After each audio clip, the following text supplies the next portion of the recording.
Even though this is the end of the video, I'm going to make this the beginning of the video because nobody watches the end. You old timers know what this is. Richie knows what this is because this was Rich's. This tool right here is what you put around the collar to adjust your tie rod ends. And both ends are shaped different. So you can get in at any angle.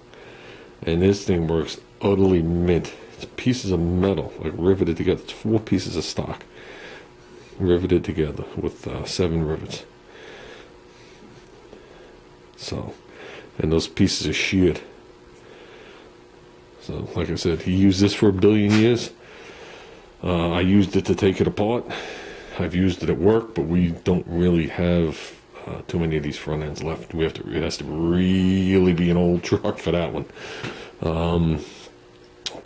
Yeah, utterly mint. Thanks, Rich. I think we're going to put it right over here in the pile of doom. So, I don't even know what half this crap is. So,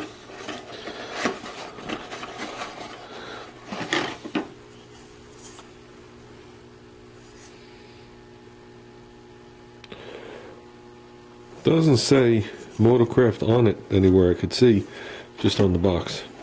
And it looks like the original box too. It says 4 to 8 cylinder. Somebody wrote that on there back in the day when people used scripts still. But yeah, I left this in Junior's hands. Well, that didn't go down much. I think the car went down about that much. It's sitting on its tires. And yes, I realize it's sitting on the thing. Now you can see the camber is out.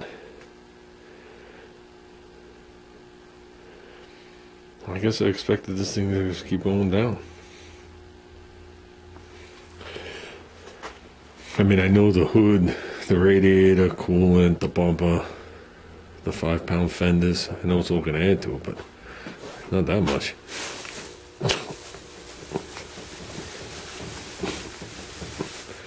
This thing's stiffer than the truck. I don't even have the shocks hooked up. They're sticking through the towers.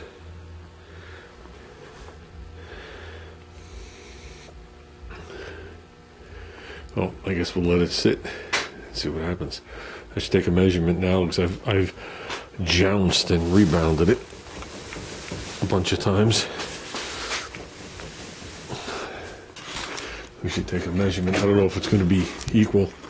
So I'm not sure what's going on with the back tires, but right now I can honestly tell you with the tires that are on the back of the car, which are definitely shorter than what's going on there. It's higher in the nose. I can see it in the roof. So let's go right to there. 38 3/8. Somewhere around here. 38 and a line less than 3/8. Wow, that's pretty close.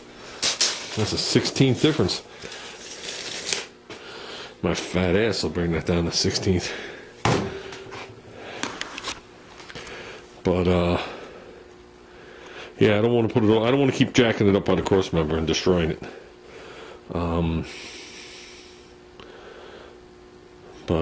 Yeah, we'll let this sit. 38 3/8. We'll write that down somewhere important. I got my calendar right here. We'll write 38 3/8. Okay. So we'll check that minute by minute. Let's check it again. No, we'll just keep checking it, see if the car settles down.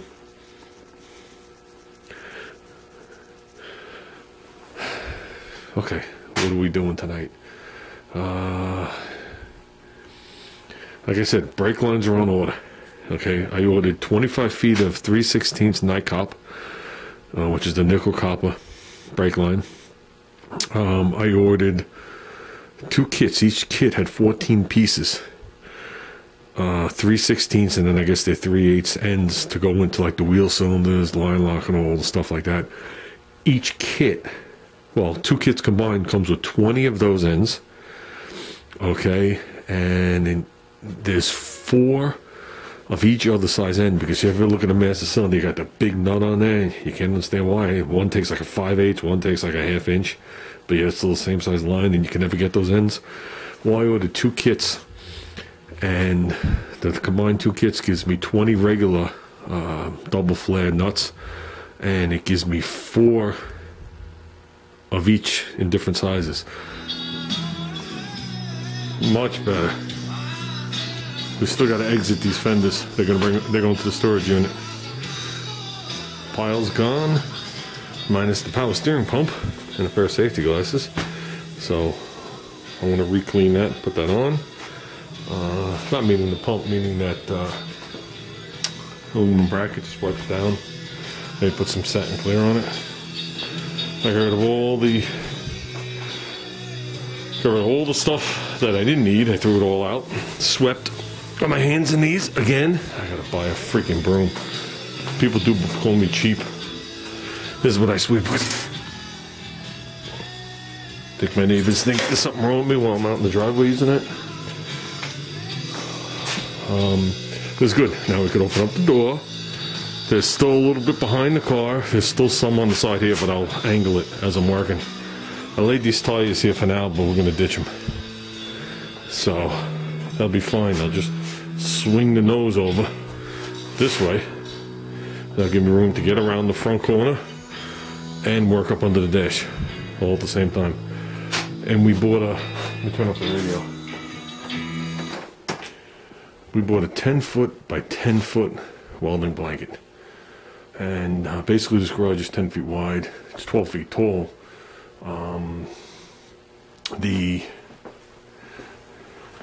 Right here is 7 feet tall because the bottom of the lift is 6.5. So that's 7 feet tall. So basically we're going to put a bar across and we're going to hang the blanket, even though it's too long. We'll probably drape it over, whatever we're going to do. So I could slide the blanket totally across. This is leaving. We're going back to this, and the thin bottom. And I'm going to put it back over there where it belongs, hooked to the wall. That'll free up this whole area. I want to make an area for Junior's welder. He's also going to get working on that. Whatchamacallit? What was I going to say? And that'll allow him to come out here and not stick weld, TIG weld. TIG weld really doesn't make much sparks, but you never know. You never know what could light off. So if he's like this, it's going to be highly unlikely that they're going to go over the top. I don't know. I might hook the bar up to that wood up there. That wood's obviously taller. I think the wood is, I'd say that's 9 feet off the ground. The only reason I was going to do it on here is so I could slide it and slide it back so I can come out here, and if I just want to just leave it and not fold it over, I could just slide this thing forward to like right here and still be able to get out the front door.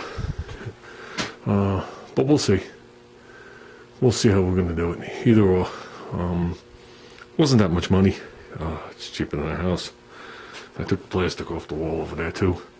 And like I said, I swept the entire area. The only thing sitting under this car right now is one, whatever you call these things.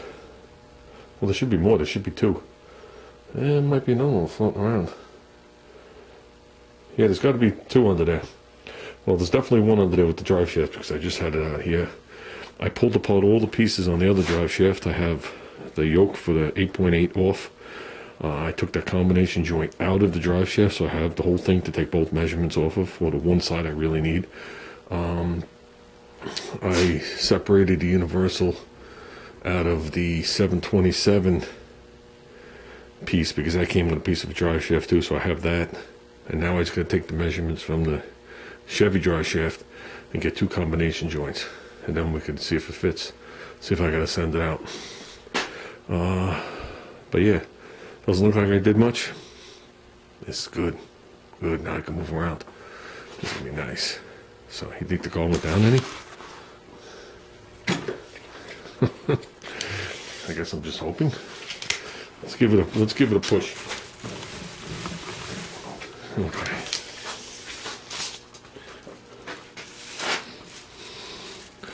Yeah, right. I don't think this car's ever going down. I think we just made a 78 Concord gas is what we did.